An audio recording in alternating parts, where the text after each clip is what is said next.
As customer demand grows, the production capability of the Caterpillar 988 wheel loader also grows. The 988G replaces the 988F Series 2 wheel loader. The 988G includes many of the features and improvements found in other G Series large wheel loaders, including superior controllability, a large, comfortable operator station with increased viewing areas, and easier maintenance and serviceability. Later on in the video, we'll show you the operation of the 988G, but first, let's take a look at the components.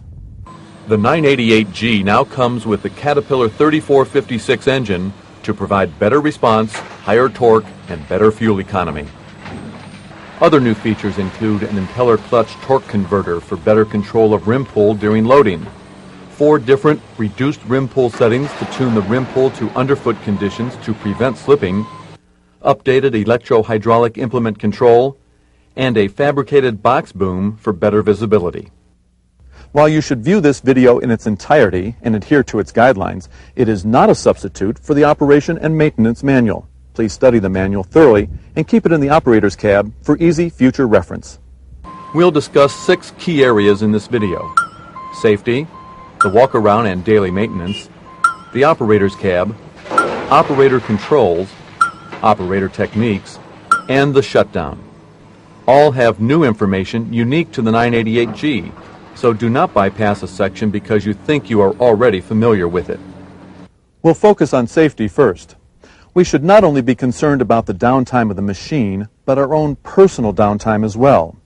Avoiding accidents and operating in a safe manner is a function of time, so take the time to recognize hazards and follow basic safety rules. The Operation and Maintenance Manual gives you a good knowledge of the machine so you can operate it safely. Become familiar with the precautions, warnings, and symbols found in the manual and on the machine. Throughout this video, we will include safety tips that you should follow at all times. Remember, safety should be involved in every decision for your protection and that of others. Your expertise and experience are paramount. If a tool, procedure, work method, or operating technique not specifically recommended by Caterpillar is used, you must be satisfied that it is safe for you and for others before you start the machine. The information in the manual and this video is not all-inclusive because Caterpillar cannot anticipate every potential hazard. The safe operation of any machine starts with the walk-around. The walk-around inspection should be performed prior to starting the machine. So you don't forget any aspect of the walk-around, start at the same location and perform the same procedure each time so it becomes a routine. During the walk-around, we'll point out the location of several items, beginning with the emergency fuel shutoff switch and the ladder light at the left rear platform. This switch works in conjunction with a switch in the cab. Make sure the handrail and ladder are in good condition.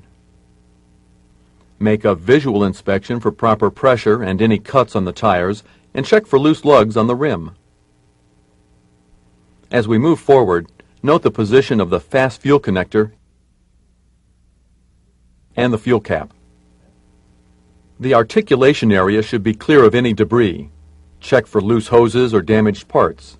The transmission sight gauge should be at the full mark with the engine stopped. If it is not, remove the filler cap to add oil.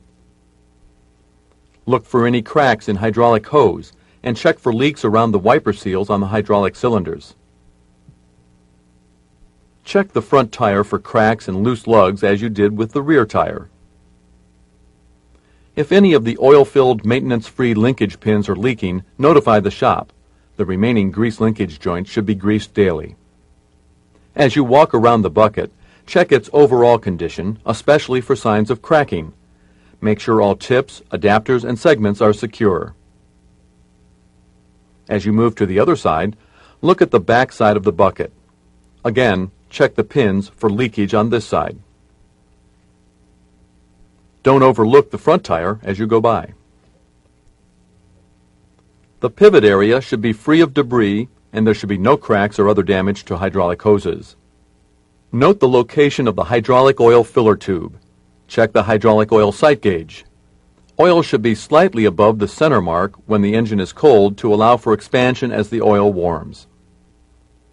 Give the last tire the same check as the others, looking for proper air pressure and loose lugs. Look for debris or leaks in the air intake. Notice the access door on the right rear platform of the machine. Inside is the battery jump start connector and the electrical disconnect. Turn on the master electrical disconnect key and shut the door. Safely climb the ladder to the first platform on this side to check the engine oil. After opening the engine compartment door, note the double-sided dipstick, with one side marked for checking cold oil and the other side for warm oil. Back on ground level, check the back of the radiator for any debris or leaks and glance under the machine for signs of any leaks. You now continue the walk around on the platform on the left side. Climb to the first platform. Remember to use 3 points of contact as you climb the ladder. Open the radiator cleanout door.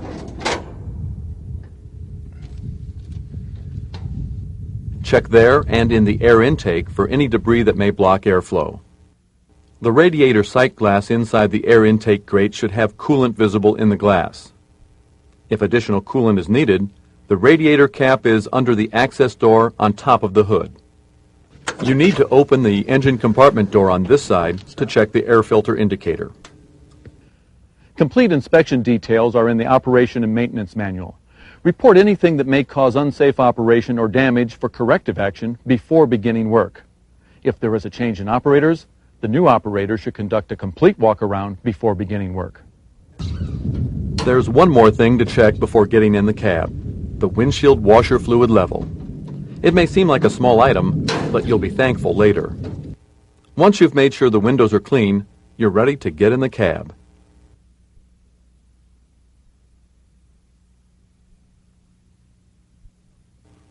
As you look out the windows, notice the extra room in the cab that allows for more comfort and the improved visibility.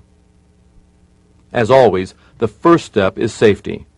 Make sure your seatbelt does not show signs of wear, and then fasten it. Adjust the seat, the stick control, the implement control pod, and the armrest for the best maneuverability and comfort. Become familiar with the controls for ventilation, air conditioning, heating, and defrosting. Note the location of conveniences such as the coat hook, cup holder, storage tray, interior light switch, and exterior light switch. Check the operation of the lights. Now that you're comfortable with the feel of the cab, let's go over the location and function of the controls. The gauge cluster to the left includes coolant temperature, transmission oil temperature, hydraulic oil temperature, and fuel level. There are 3 switches under that cluster of gauges.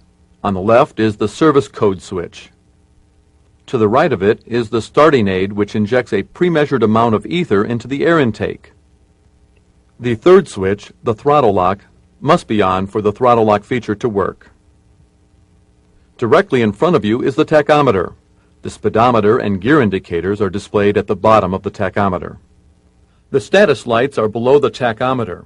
The upper light is rim pull control. The others, from left to right, are auto shift, loose material mode, ride control and lockup converter, both if so equipped, and throttle lock. To the right are the 10 alert indicators that are part of the monitoring system. Below the indicator lights are the turn signal indicators and the display monitor. It will show engine speed, machine hours, travel distance, or diagnostic codes. Use the service code switch to toggle between these choices.